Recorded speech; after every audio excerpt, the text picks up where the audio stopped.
1979.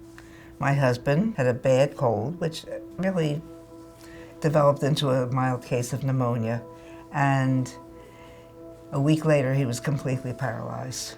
We had no idea what happened. I thought he had a stroke. Took him to the hospital, they gave him all kinds of tests, and one doctor said, I think he has Guillain-Barré syndrome.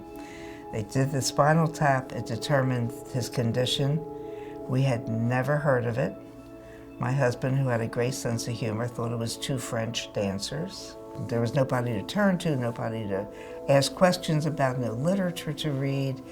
And I said, if you live through this, we're going to do something about it. And I kept my promise.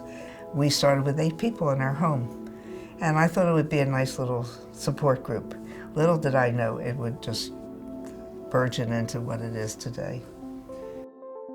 I learned firsthand all that the foundation can do for a family and for a patient. When our son was diagnosed with GBS, we didn't know what it was, and the foundation sent us literature, they sent us brochures, we talked to a volunteer, we talked to the Global Medical Advisory Board, and that really helped inform us. It gave us confidence, it gave us hope, and in the end, it helped our son recover. So the foundation played such a key role for me, that for me to be able to come back and understand that perspective and understand the impact that the foundation can have for a family, it's just so, what an incredible honor I have. We help with support in terms of getting patients connected to others like themselves, support in terms of connecting them to medical professionals. Usually the patients themselves are, scared, frightened. These are rare conditions, so patients don't know where to go, where to start. Don't be afraid to ask any and every question that you have. If I don't personally know the answer, there is always someone that will. And to keep on calling, keep on using our social media platforms, inquiries, just keep talking to us. We're here to help.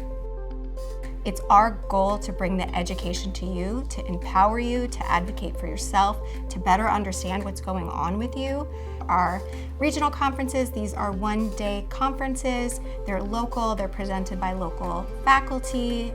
They're typically anchored by a center of excellence with our physicians from our Global Medical Advisory Board. They're accessible because they're local, and they're just one day. We also have our hallmark event, which is our biennial symposia. We're so excited to get back in person, but we do host a wealth of virtual programming. So virtual programming was new to us in 2020. When COVID came upon us and the rest of the world, we really could not go back to our in-person chapter meetings and our in-person regional meetings and symposiums. So we pivoted and we started doing all kinds of online education and online support. So our virtual world just kind of blew wide open, and we were able to reach a global community that we could not even imagine reaching before. And what has happened, fortunately, is that that has continued to grow. We had our virtual summit. We had over 1,200 attendees from 23 different countries. So we're going to continue with an every other year virtual summit. We also now have monthly Ask the Experts webinars, so we can bring in experts from all over the world, from all different modalities. It's been a way to reach members that could not get to our meetings before, that are international, members that have mobility issues, financial issues. It's a way to connect people on a regular basis, and it's been absolutely fabulous for our community. The virtual coffee chats are really an important aspect to our programming because we're connecting with patients who really need us, who may have not heard of us before or may not have been able to attend one of our in-person events. The GBS-CIDP Foundation website is full of resources for patients with GBS, CIDP, MMN, or related conditions, as well as caregiver information, family and friend information as well. We have a brand new story portal, which is great because this is allowing patients to read about other people's journey and inspire them to continue fighting and continue moving along with their journey. We also have updated our communication cards, and these communication cards are an excellent way of clarifying what patients really need when they're in the hospital. We have a connections page which lists all of our chapter meetings, all of our virtual coffee chats, all of our Ask the Expert series that's coming up. So it's really just a great hub of everything that we're doing for patients and also caregivers to connect with other members in the community. People oftentimes are coming to us in moments of crisis. The fact that we can get better, more effective communications, better information to help tailor our responses, to tailor our assistance to you, to tailor our events to what you really need. That type of information is going to allow us to help our patients so much more. The more data that we have on our membership base, the easier it's going to be for us to provide timely help and more effective help. We're also growing our database of medical professionals, right? Medical professionals who want to connect with us, who want to help our patients, who want to learn more about these rare diseases that we fight for.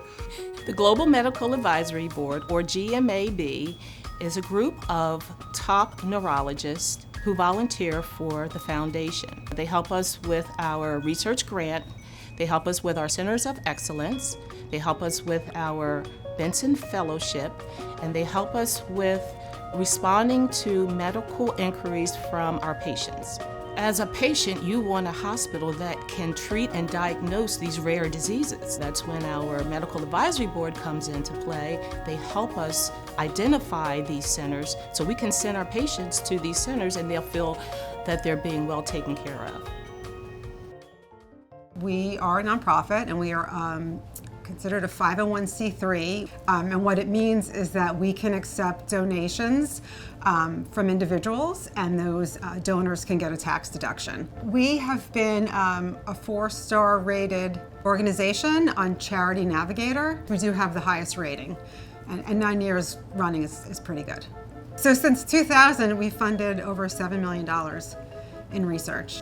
Currently, we fund about $900,000 in research every year. We do like an impact report that lists all of the donors put into different categories. So we have like President's Circle, they've given a certain amount throughout their lifetime. People who have also put us in their will. We started doing something on our new platform showing how each amount of a donation, what it does. Advocacy, it's really broad here at the foundation. In fact, we recognize that there's a special relationship between research and advocacy. There's no research without advocacy, and there's no advocacy without research, really. And then we keep going and we influence what happens after those researchers learn whatever they're learning in the labs. We keep the community voice front and center, making sure that they apply those learnings into ways that are meaningful for the patients. And then finally, something extremely meaningful comes out of all of that research that we funded and advocated on, and we advocate for accessing that innovation, whether that's a treatment or something new. And that's actually, I think, the typical definition of advocacy, kind of influencing policy, especially for access to therapies or drugs, but we do so much more than that. So we will always advocate on policies that will improve access to treatment for the GBS and CIDP community.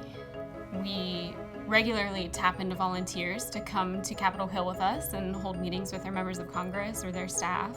We are regularly tapping into volunteers to bring that patient voice and patient perspective into the research that's happening. When we look at how we're responding, we're sort of this tree, if you will. And we've got all these branches that are all the different programs. And at the center of all that, we've got a board of directors who is incredibly supportive. We've got a global medical advisory board, the world's best neuromuscular experts. We've got our volunteers, really our feet on the ground, and they spread our reach so much further. And we've got this incredibly, incredibly committed staff that is so compassionate in everything they do. So that's sort of the trunk of this tree, and then all our programs are sort of these branches that come out, constantly reaching for more. I want you to know that we care, that we listen, that will help you sort through what you really are looking to find out, and that will connect you.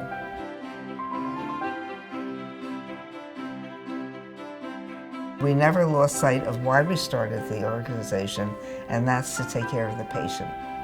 The patient comes first. Research followed, advocacy followed, education followed, but the support of the individual patient still, to this day, 40-some years later, that comes first. We are the network. We are the network. We're the only one.